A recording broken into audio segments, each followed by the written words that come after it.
පහුගිය ආණ්ඩුවේ මහින්ද රාජපක්ෂ ජනාධිපතිවරයාගේ ආණ්ඩුවේ දූෂණ වංචා සහ බොහෝ දේවල් සම්බන්ධයෙන් ජනාධිපති නීතිඥයෙක් විදියට නීතිඥ සංගමේ සභාපතිවරයා විදියට එක්සත් ජාතික පක්ෂයේ මන්ත්‍රීවරයෙක් විදියට ඔබ දැඩි විවේචනයට ලක් කළ පුද්ගලෙක්. නමුත් මේ සම්බන්ධයෙන් පියවර ගැනීමේ ප්‍රමාදයක් තිබෙන බවට ප්‍රබල විවේචනයක් එල්ල වෙනවා නේද? දැන් අපි ආණ්ඩුවක් විදියට පත් වෙලා සති 6ක් ඇතුළත ඒ සඳහා මූලික පියවර ආරම්භ කරලා තියෙනවා. අපිත් අර පහුගිය ආණ්ඩුව කරන විදියටම කටයුතු කරන්න ගියොත් විපක්ෂීය උදවිය ගෙනල්ලා දඬු කඳේ ගහන ක්‍රමයට ගියොත් එතකොට අපේ ආණ්ඩුව මහින්ද චින්තනයේ තුන බවට පත් වෙනවා. අපි එහෙම කරන්නේ නැහැ කියලා ජනතාවට පොරොන්දුවක් දුන්නා.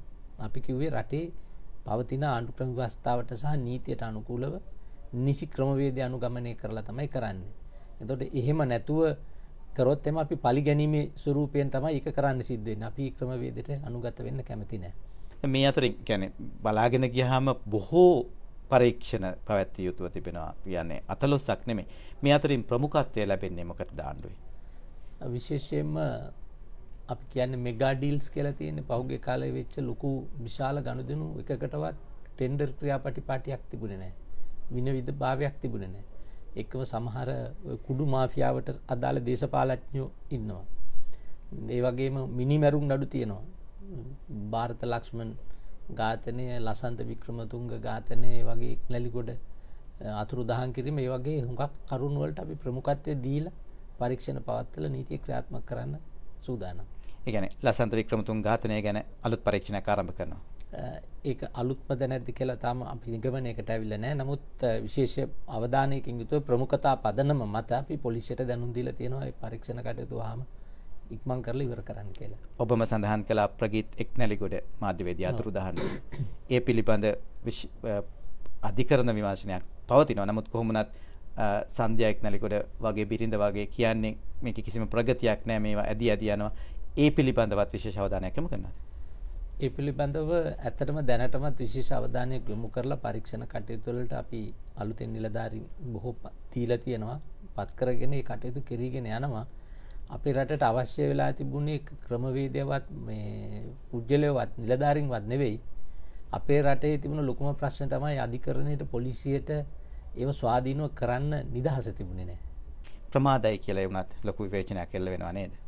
නෑ, ප්‍රමාදයි කියන්නේ මං හිතන්නේ ඒක සාධාරණ නැහැ එහෙම චෝදනා කරන එක. නමුත් ජනතාවගේ පැත්තෙන් අපි දොස් කියන්නේත් නැහැ. මොකද ජනතාව දීර්ඝ කාලයක් තිස්සේ දැඩි කම්පනයකින් බලාගෙන හිටියා කවද්ද මේව එලිදරව් කරලා නීතිය ක්‍රියාත්මක කරන්න කියලා. ඉතින් ඒක අතින් බලපන් ජනතාවගේ ඉවසීමේ සීමාව පැනපෙක ගැන අපි දොස් කියන්නේ නැහැ. ඒක සාධාරණයි. නමුත් මේ මතෙමයි අපිත් ඉන්නේ. නමුත් ආණ්ඩුවක් විදියට අපි වගකීමකින් යුතුව කටයුතු කරනකොට ඒ අදාළ සාක්ෂි හොයාගත්තේ නැතුව අපි මොකද්ද කරන්න කියලා ප්‍රශ්නයක් තියෙනවා. ඒක නිසා අපි හුඟක් දක්ෂ නිලධාරීන් නොදලා ඒ පරීක්ෂණ කටයුතු අවසන් කරලා අදාළ නීති ක්‍රියාත්මක කරන්න තමයි වැඩ කටයුතු කරගෙන යන්නේ. ඒ වගේම තමයි ජනාධිපතිවරණය දිනේ කුමන්ත්‍රණයක් තිබුණු බවට විදේශ අමාත්‍ය මංගල සමරවීර පැමිණිල්ලක් ඉදිරිපත් කළා. පරීක්ෂණයක් පැවැත්වෙනවා. දැන් පොලිසිය අපිට කිව්වා ඒ විමර්ශනයේ මූලික කටයුතු අවසන් කියලා. නමුත් ඉදිරි පියවර ගන්න උදාහරණයක් විදියට ගෝඨාභය රාජපක්ෂ හිටපු ආරක්ෂක ලේකම්වරයාගෙන් ප්‍රශ්න කළා නැහැ. හිටපු ජනාධිපතිවරයාගෙන් ප්‍රශ්න කළා නැහැ. ඇයි මේ ප්‍රමාදය? ඇත්තටම කුමන්ත්‍රණයක් තිබුණා. මොකද ඒ කුමන්ත්‍රණය ගැන අපි මේ ජනාධිපතිවරණයේ දිනේ රාත්‍රියේ නේ දැනගත්ත ඊට සතියකට කලින් ආරක්ෂකයන් සහදපු කුමන්ත්‍රණ සැලැස්ම මැතිවරණ කොමසාරිස්තුමාට බාර දුන්නා. එතුමා ඒ පිළිබඳව අදාළ හමුදාවලට ලිඛිතව දැනුම් දුන්නා. ඒකම එතුමා දැඩි ප්‍රකාශයක් කළා. නීති උල්ලංඝනය කරන උදවියට දණියට පල්ලෙහාට තියන්නේ නැතුව ඔළුවටම වෙඩි තියන්න කියලා බලධාරීන්ට ඉල්ලනවා කියලා. ඉතින් ඒ වගේ කුමන්ත්‍රණයක් තිබුණා. දැන් මේකට සම්බන්ධ වෙලා තියෙන්නේ රජයේ ඉහළම තැනින්, ඒ කියන්නේ ජනාධිපතිගෙන් ඉඳලා තමයි මේකට සම්බන්ධතාවය තියෙන්නේ.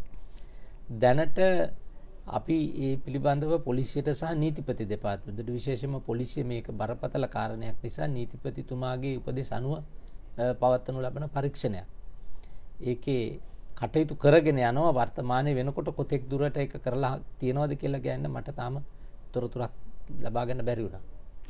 රක්නා ලංකා ආරක්ෂක අමාත්‍යාංශයට අනුබද්ධ සමාගමේ ක්‍රියාකාරීත්වය ගැන පොලිසිය ප්‍රශ්න කරන්න ගියේ හිටපු ආරක්ෂක ලේකම්වරයාගෙන් ගෝඨාභය රාජපක්ෂගෙන් ඔහුගේ නිවසට.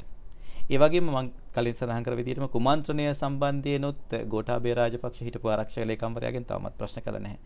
කෙනෙකුට කියන්න පුළුවන් නේද විවේචනයක් තියෙනවා නේද ආණ්ඩුවත් තවමත් ගෝඨාභය රාජපක්ෂ හිටපු ආරක්ෂක ලේකම්වරයාට බයයි කියලා.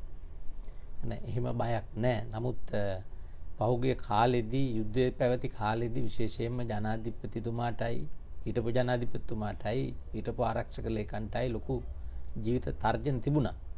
ඒක නිසා ආණ්ඩුවක් එකපාරට වෙනස් වුණ පළියට අපි දේශපාලන මතවාදී වෙනස් වුණයි කියලා දැන් ඒ වගේ ආරක්ෂාවක් අපි ඉවත් කරොත් ඒ තුල යම් කිසි ව්‍යසනයක් සිද්ධ වුණොත් ඒක බරපතල ප්‍රශ්නයක් වෙනවා ආණ්ඩුවට විතරක් නෙවෙයි රටටම. ඉතින් ඒක ඇවිල්ලා ඕනම ආණ්ඩුවක් සද්භාවයෙන් කරන කටයුත්තක්. නමුත් මේ ප්‍රමාදය කියන එක ප්‍රශ්නයක් තියෙනවා. මොකද අපි තාම අර පරණ යාන්ත්‍රණය තුල ඒ කියන්නේ පරණ එන්ජිම තමයි තාම තල්ලු කරන්නේ. ඉතින් එන්ජින්වත් අලුත් කරන්න ඕන. ඒ නිසා හුඟක් තැන්වල අපි අර පරණ නිලධාරි වෙනුවට අලුතෙන් සක්‍රියව ක්‍රියා කරන්න පුළුවන් නිලධාරීන් පත් කරගෙන යමින් තිබෙනවා. මම උදාහරණයක් විදිහට කිව්වේ අල්ලසා දූෂණ කොමිෂන් සභාවේ අධ්‍යක්ෂක ජෙනරල්වරිය පත් කිරීම.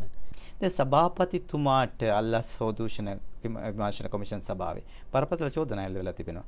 ජනාධිපතිතුමාට 18 වෙනි ව්‍යවස්ථාවෙන් පැවරලා තියෙන බලතල ප්‍රකාර සභාපතිවරයා ඉවත් කිරීමේ බලයක් නැද්ද? නැහැ. ඒ නීතියේ තියෙන බරපතල අඩුපාඩුවක්. ඔය නීතියේ එදා ජී.එල්. පීරිස් ඇමතිතුමා ගෙනාපු නීතියක්. ඒක කොච්චර අසාර්ථකද කියලා කියනවා නම් පළවෙනි අවුරුදු 5 පත් වුණු කොමිෂන් සභාව කිසිම දෙයක් කරේ නැහැ. ඒගොල්ලෝ වරප්‍රසාද ගත් එක විතරයි කරේ. එකම එක නඩුවක් ඉදිරිපත් කරා මේ ගුරුවරියක් පීරිසිකෝප් 5ක් අල්ලසට ගත්තයි කියලා ළමෙක් ඉස්කෝලේක දාන්න. ඒ නඩුවත් නිෂ්ප්‍රභා වුණා. එමතුමා බොහොම ස්තුතියි සංදේශ වෙනුවෙන් මේ සංවාදයට එක් වුණාට.